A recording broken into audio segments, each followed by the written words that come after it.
Hello everyone, কেমন আছেন সবাই? হোপফুলি আপনারা অনেক ভালো আছেন এবং প্র্যাকটিস চালিয়ে যাচ্ছেন। Well, I am really sorry, আমি বেশ কিছুদিন যাবত ধরে আসলে ভিডিও দিচ্ছি না আমার চ্যানেলে।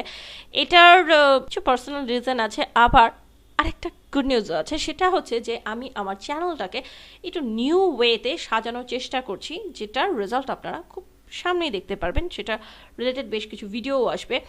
ওয়েল, তো আমি আসলে এখন ডিরেক্টলি আমার টপিকে চলে যাচ্ছি। অনেকেই এই কোশ্চেনটা আমাকে করে থাকে এবং আই থিঙ্ক এটা আপনারাও হয়তো অনেকে এই জিনিসটা চিন্তা করে থাকেন। সো চিন্তা করলাম এটা নিয়ে একটা ভিডিও দিয়ে দিই। সো সে কোয়েশ্চেনটা হচ্ছে যে ফ্রিল্যান্সিং করতে গেলে আসলে কি ইংলিশের খুব বেশি দক্ষ হওয়া দরকার কি না। তো প্রথম কথা হচ্ছে যে ফ্রিল্যান্সিং কি সেই জিনিসটা একটু আমরা আগে ক্লিয়ার করে নিই। ফ্রিল্যান্সিং হচ্ছে যে আপনি কারো আন্ডারে 9 to 5 জব করছেন না, আপনি আপনার কাজ আপনি ফ্রিলি চয়েস করছেন, আপনি কার আন্ডারে কাজ করবেন সেটা ফ্রিলি চুজ করছেন এবং ইভেন আপনার পেমেন্টও চুজ করার অধিকার আপনার আছে। সো দেখা যায় যে ফ্রিল্যান্সাররা একটা স্পেসিফিক প্রজেক্ট নিয়ে কাজ করে এবং আফটার দ্যাট প্রজেক্ট সে যার আন্ডারে কাজ করছে সে তাকে পে করে দেয় অ্যান্ড দ্যাটস ওভার। পরবর্তীতে অনেক সময় তারা লং টার্ম ক্লায়েন্ট হয়, অনেক সময় হয় না, বাট মেইনলি একটাই যে আপনি আপনার হয়ে ফ্রিলি কাজ করছেন। সো এই ফ্রিল্যান্সিং জিনিসটা যেটা ফ্রিল্যান্সিং মার্কেট প্লেস করে থাকে সেটা হচ্ছে যে তারা এটাকে অনেক ব্রড আকারে প্রকাশ করতে পেরেছে। লাইক ফ্রিল্যান্সিং মার্কেট প্লেসের কল্যাণে আমরা এখন কিন্তু পৃথিবীর অনেক দেশের সাথে কাজ করতে পারছি এবং অনেক দেশের লোককে দিয়ে নিজের কাজও করিয়ে নিতে পারছি। এটা একটা ফ্রিল্যান্সিং মার্কেট প্লেসের আমাদের জন্য আশীর্বাদ স্বরূপ। কিন্তু তার মানে কিন্তু এটা না যে আপনি লোকালি কাজ করতে পারছেন না। আপনি যে কোনো কোম্পানির আন্ডারে অ্যাজ আ ফ্রিল্যান্সার কিন্তু আপনি লোকালি কাজ করতে পারছেন।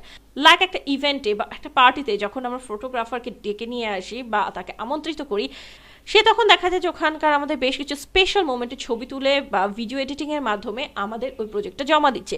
এটাও কিন্তু one kind of freelancing.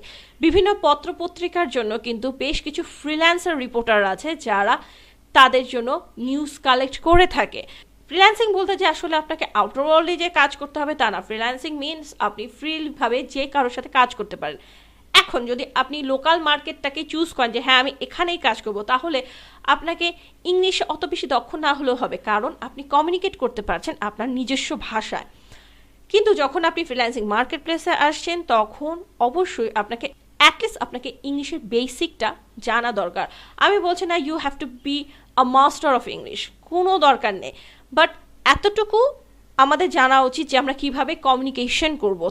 Like আমরা বেশিরভাগই কিন্তু কাজ করে থাকি ইউকে, ইউএসএ বা অস্ট্রেলিয়ার ক্লায়েন্টের সাথে, যাদের মাতৃভাষাই কিন্তু ইংলিশ।